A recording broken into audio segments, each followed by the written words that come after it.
All right, let's jump right in, shall we? Today we're tackling something that, well, it's kind of big deal in the world of personal finance. Your credit score. Hmm. That mysterious number that can make or break your financial dreams. It's true. A lot of people know it's important, but they don't really understand how it all works. It can feel like a bit of a black box. Yeah, definitely. Like, we get that it helps with getting loans and stuff, but the actual how-to of improving it, that could be a little fuzzy.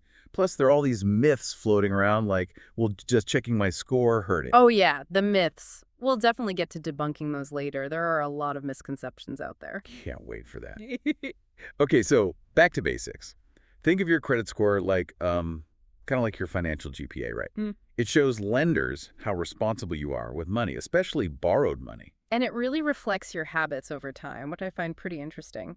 It's not so much about how much you earn, but more about how you handle what you borrow. So someone making, I don't know, a decent income, but always paying bills on time, could actually have a better score than someone who earns a ton, but is, always late with payments. That's a great point. It's all about consistency and showing you're a reliable borrower. All right, so let's break down what actually goes into this number, this credit score GPA. Yeah. From what I've seen in the stuff you sent, there are 5 big pieces, right? And the biggest one, the heavyweight champion at 35%, is payment history. Yep, that makes sense, doesn't it? Lenders want to see that you're in the habit of paying your bills, like your credit cards, utilities, loans, you name it, on time. Okay, but let's be real. We all mess up sometimes. What if I have a couple late payments from, way back? Is my score, doomed forever? Not at all. Payment history is a rolling record, so the older those late payments are, the less they matter. What really counts is that you build a pattern of paying on time moving forward. So consistency is key. Got it. What's the next big factor after payment history? That would be your credit utilization, which makes up a whopping 30% of your score. This one can be tricky, so think of it like this. Each credit card has a limit, like a bucket, and your utilization is how full each bucket is. Ideally, you want to keep them less than 30% full. So if I have a card with, say, a $10,000 limit, I shouldn't have more than $3,000 charged at any one time. Exactly. Keeping those balances low shows lenders you're not maxing out your credit and that you're managing your debt responsibly. Okay, starting to see how this all fits together. So good payment habits and keeping those card balances in check.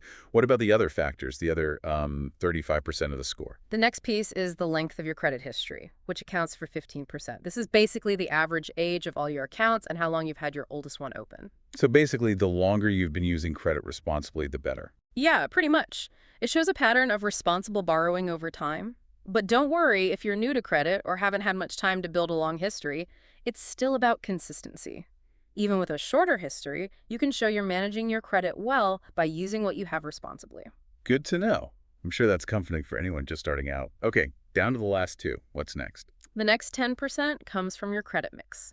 This means the different kinds of credit you have, like credit cards, installment loans, maybe a mortgage if you own a home. So it's not just having a card, but showing you can handle different types of, debt responsibly. You got it. A diverse credit mix tells lenders that you understand the ins and outs of different types of borrowing and that you can handle them well. But keep in mind, while a good mix can help, it doesn't carry as much weight as those first 3 factors we talked about. Makes sense. Okay, last one. That final 10%, the new credit part. Right. This one is all about those hard inquiries. Every time you apply for credit, like a credit card, a loan, even sometimes for an apartment, the lender checks your credit.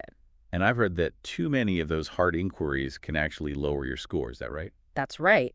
If there are a bunch of them in a short period, it can make lenders think you're taking on too much debt or maybe you're a little too eager for credit. So does that mean I should just, never apply for new credit? Not necessarily. It's more about being smart about it. Only apply when you truly need it, not just for every offer that comes your way. Makes sense, especially since some of those offers can have, let's just say some not so great terms hidden in the fine print. Definitely. Always read the fine print and make sure you understand everything before you sign. Great advice.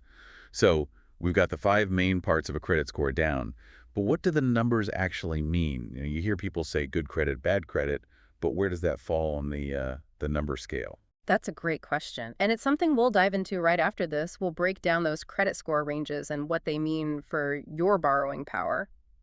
All right, so we know the 5 key things that make up a credit score, but what about the numbers themselves? What actually is a good score? Is there a magic number to hit? Not quite a magic number, but there are definitely ranges that lenders look at. Let's break it down. Perfect.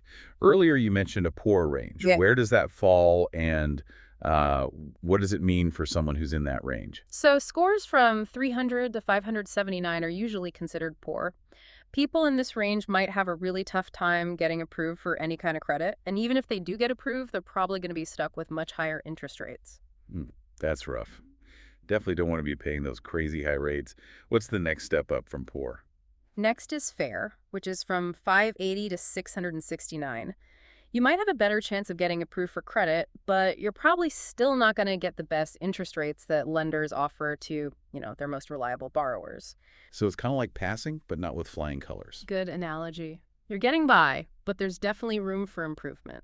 And this is where things get interesting because a lot of people fall into this fair category. Yeah, it's not like you're automatically in credit score jail if you have a couple of things in your report. There's a way to, climb up, right? Absolutely.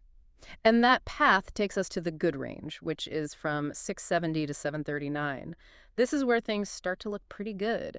Lenders see you as more reliable, and you're more likely to get decent interest rates and loan terms. Got it. So that's like the goal for most Yeah. people. Get into that good range to have more financial opportunities. You got it.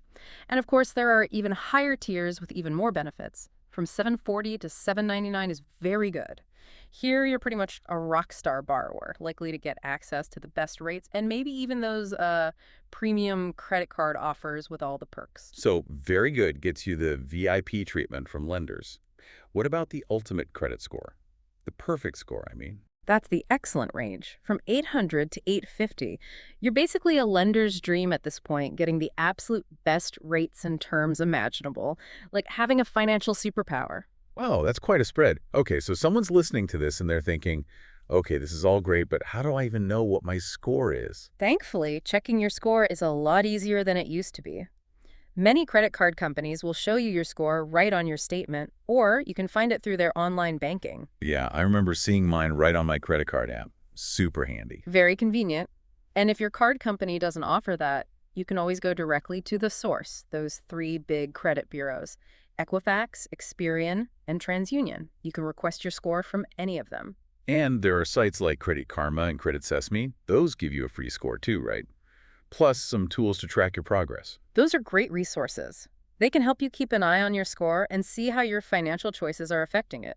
But it's good to remember that the scores from those sites might not be exactly the same as what lenders use. Oh, good point. So it's more of a general idea, not the official score. Right. But they can still give you a good sense of where you stand. And speaking of the big picture, don't forget about your free annual credit reports. You can get those from annualcreditreport.com. Right, everyone should be checking those. It's not just about the score itself, but seeing all this stuff that goes into it, right? Exactly. Your credit report is like the detailed breakdown behind your credit score. It lists your open accounts, your payment history, any debts, even those inquiries from lenders. And that's where you can catch any errors or wrong info that might be pulling your score down. I remember reading about someone who their score went up like 50 points just by fixing a mistake on their report. Those errors can make a huge difference. That's why it's so important to check your report regularly, like you're doing a checkup on your finances. So we've covered checking your score, reviewing your report, but what about actually improving your credit? That's the million-dollar question, right? What can we actually do to boost those numbers? That's where the real work begins.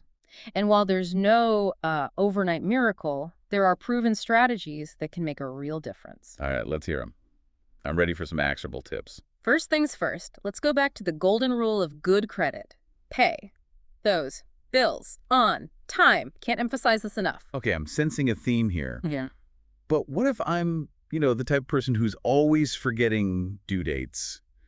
Any tips for staying on top of things? Of course. Life gets busy. We all forget sometimes. Setting up automatic payments can be a lifesaver. It takes the guesswork out and makes sure those payments are made on time, every time. That's a great idea, using technology to our advantage, right? What about paying down existing debt? That seems like a pretty obvious one. Absolutely. And I don't just mean paying the minimum each month. We're talking about actively chipping away at those balances, especially high-interest credit card debt. Remember that credit utilization ratio. The lower those balances, the better your score. One of the articles you sent mentioned something called the debt snowball and the debt avalanche methods. Can you explain those? Sure. The debt snowball is all about building momentum. You focus on paying off your smallest debt first, no matter the interest rate. Once that's gone, you roll that payment amount into the next smallest debt, and so on. It's a great way to get motivated because you see those debts disappearing quickly. Like a snowball picking up speed as it rolls. Exactly. Now, the debt avalanche is a bit different. It's all about minimizing interest. You tackle the debt with the highest interest rate first, regardless of the balance. It might take longer to see those initial wins, but you'll save more money on interest in the long run. So snowball for motivation, avalanche for saving money. Got it. Okay, so we've got timely payments, debt reduction. What else can we do to give our credit scores a boost? Here's one that might surprise you. Avoid opening too many new credit accounts, especially all at once. Remember those hard inquiries we discussed? They can stick around on your report for up to 2 years. Oh, yeah. So even if I'm just, browsing credit card offers, not actually applying, I should still be careful how often I do that. Exactly. Every hard inquiry can knock a few points off your score. So only apply for new credit when you really need it, like for a big purchase or to maybe consolidate debt at a lower interest rate. Speaking of credit cards, what about closing old accounts? One of the articles you sent mentioned that it can actually hurt your score, which seems counterintuitive. Why is that? You're right, it does seem counterintuitive. But closing an old account, especially one that's been open a long time, can actually lower your score by shortening your credit history and possibly increasing your credit utilization. Can you remind me why credit history length is so important? Well, the longer your credit history, the more information lenders have to work with. A long history of responsible borrowing is a good sign. Closing an old account shrinks that history, which can raise some red flags for lenders. And what about the effect on credit utilization? When you close an account, your total available credit goes down. If your balances stay the same, your credit utilization ratio could go up, which can hurt your score. Makes sense. So even that old card I haven't used in years could still be helping my score. Exactly. Unless there's a good reason to close it, like a high annual fee, it's usually best to leave it open. You could even use it for a small recurring expense and pay it off right away each month. That actually reminds me of something I found interesting in one of the articles, the idea of negotiating with creditors to improve your score. How does that work? It's not a surefire solution, but it can be helpful, especially if you have debt that's gone to collections. Sometimes you can negotiate a payment plan or settlement with the creditor.